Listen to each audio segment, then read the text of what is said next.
오늘은 마태복음 1장 1절에서 17절 아버지가 축복의 통로입니다. 오늘은 마태복음의 시작입니다. 마태복음의 시작은 아브라함부터 예수님을 낳은 요셉까지의 족보를 나열하고 있습니다. 이것은 예수님의 탄생을 구약과 연결 지으려는 것입니다. 예수님의 탄생이 구약시대부터 하나님의 계획이었음을 말하려는 것입니다. 예수님은 구약에서 예언한 바로 그 메시아임을 밝히려는 것입니다.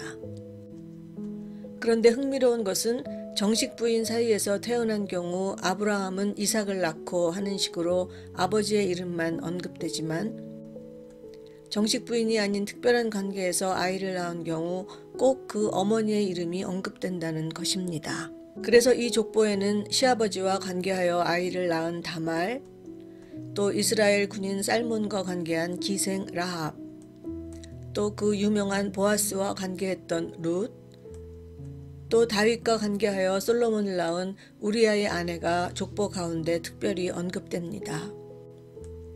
그런데 이렇게 언급된 이름들은 모두 매우 비정상적인 관계이거나 수치스러운 이야기 속 등장인물들입니다.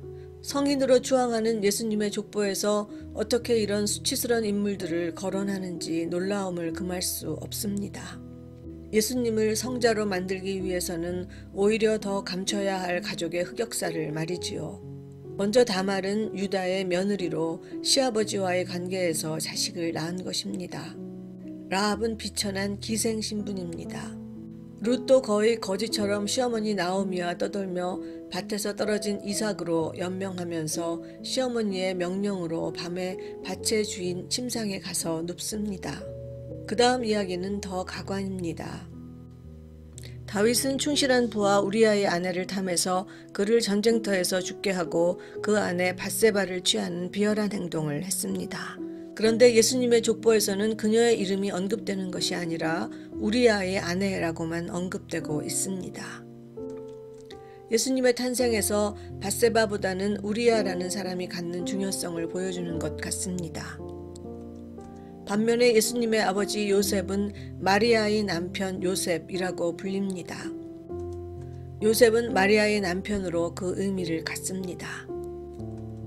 하지만 예수님의 족보를 보면 마리아의 족보가 아니라 요셉의 족보입니다. 예수님은 마리아의 족보가 아니라 요셉의 족보를 따라 탄생하신 것입니다.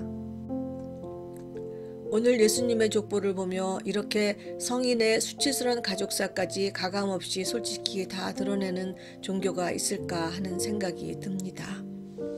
이렇게 수치스러운 것도 감추지 않고 모두 드러낸다면 성경은 있는 그대로를 기술하고 있는 지나치게 정직한 책이란 생각이 듭니다.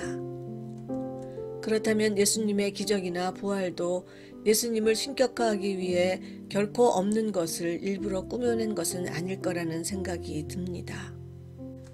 또 오늘 깨닫는 것은 여자들이 아무리 대단한 일을 하고 설사 메시아를 잉태하고 낳는다고 해도 그 일은 남자의 족보 속에서 의미를 갖는다는 것입니다.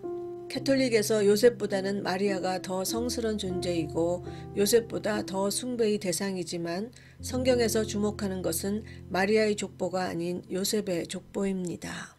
결혼을 하고 여자와 남자가 한 가정을 이룰 때 그 가정이 이어가는 가계는 아버지 쪽 족보라는 생각을 합니다.